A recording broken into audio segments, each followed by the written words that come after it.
Hey, what's up? This is Chosen, and in this video, we are going to be talking about a mistake that I see way too many people making in terms of gold management, which can be very important because when you hit a new block of progression in Diablo Immortal, you want to have these resources available to you so that you can progress as fast as possible in that new tier, like when you're going from Hell 2 to Hell 3, Hell 3 to Hell 4, like I'm about to do right now here in the next few days. It's very important to manage effectively so you can make that transition, and I will show you exactly what I'm talking about. So let's get into it.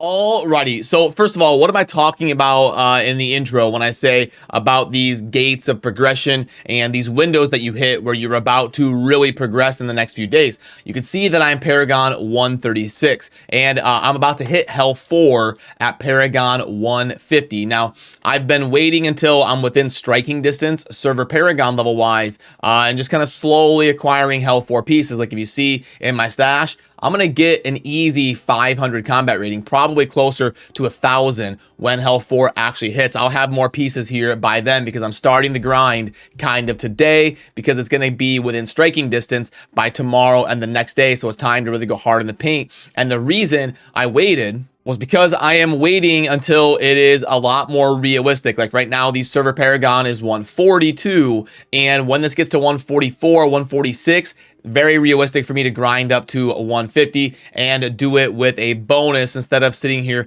grinding 12 hours a day to try to hit 150 a day or two early. So that's kind of my thought process on managing the progression from Hell 3 to Hell 4 and how I'm able to do it efficiently. But in pertaining to this video, the mistake that I see a lot of people making is around gambling and wasting millions of gold. And if you are a newer player, what I'm talking about is going to the rarities and antiquities. And here you can do a bunch of gambles on a daily basis when it resets and get a decent amount of legendaries. Now, what you want to do if you are doing this is only buy 10. You don't want to buy out the full stack. That's way too gold inefficient. Now, when you gamble things, you buy it and it will then roll an item for you. When you do this 10 times, when that goes from 25 out of 25 to 15 out of 25, all of a sudden the price is going to really ramp up. So you just want to do 10 on each one, and there we go. You see on my second one, I got a legendary. So that's why this is a pretty good source of acquiring legendaries, and you want to save up to make sure you can hit this on a daily basis for that first week that you're hitting a new difficulty tier, instead of wasting your gold when you are at the end of a difficulty tier. Like right now, I'm at the end of Hell 3. So like you saw right there where I just got a weapon, the odds of that being usable for me is extremely low. It would have to be in the 90s like this and a triple roll or something for it to go on. And then even if it does go on, I'm going to probably be replacing it here in the next 3 or 4 days when I get into Hell 4 and I'm gambling for new stuff and I'm getting a bunch of new items that are in Hell 4 instead of Hell 3, and it's past a big server Paragon gate at that 150 mark.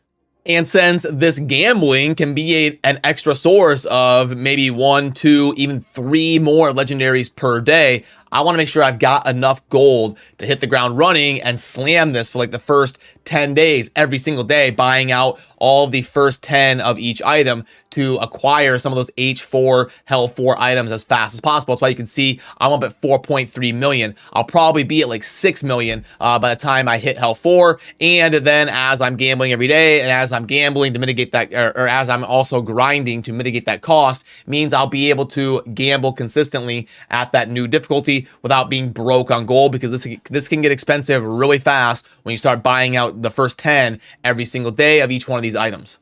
Also, while we are on that subject of acquiring new and better items in a difficulty tier, I honestly may do a dedicated video on this because it is an extremely important topic, but you want to make sure you are at the proper challenge rift before you start slamming all of that gold into the rarities and antiquities, because you might be wasting it and still getting drops from the previous tier. What do I mean by that? I'm about to hit Hell 4, switching from Hell 3 to Hell 4. I don't want to be getting items that are rolling back like they were in Hell 3, and your challenge rift can really affect that, and a lot of new players don't understand this. But you will see on some of these stages right here on stage 95, it's got that skull, And what that skull means is solo victory award. And boom, reaching Paragon 150 and completing this challenge rift will improve items acquired in challenge rifts, elder rifts, and cycle of strife activities, and from vendors to be equivalent to items found in Hell 4. So if you get to Paragon 150 before you've done the challenge rift 95, the one that corresponds with that difficulty,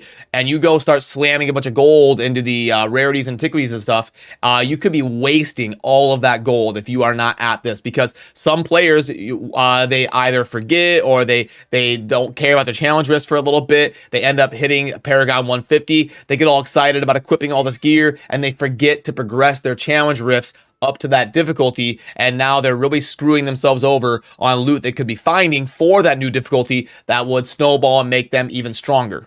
So basically, if you're in Hell 3 and you're about to hit Hell 4, make sure you have done your solo GR 95. And then I believe it's like level 60. If you're in Hell 2, about to progress to Hell 3, boom, make sure you have done your challenge rift 60. And then if you're in Hell 1, about to go to Hell 2, it would be this one right here is your solo victory to go into Hell 2 at challenge rift 30. So yeah, I'm excited to start grinding super hard. You know, the game kind of flows in a way where you really ramp up and have to grind super hard when you hit a new difficulty tier to get as strong as possible, as fast as possible. Then it kind of slowly slows down until you hit that next big wall, or you get like close to it where it's going to be attainable soon, and it's time to really ramp up and take advantage and be efficient to hit that new wall running and be able to gear up as fast as possible. It's kind of like the cycle of the game and how it has been flowing for me here so far. But let me know down below what you think. If you have any tips when it comes to managing these different walls and what you're gambling on and how you're managing your resources. I always enjoy reading perspectives down below to be as accurate as I possibly can in future content as well. So that'll do it for me on this one. Remember to subscribe on your way out for daily Immortal content to help you play as efficiently as possible. And I will see you soon in the next video. Thanks for watching. Peace.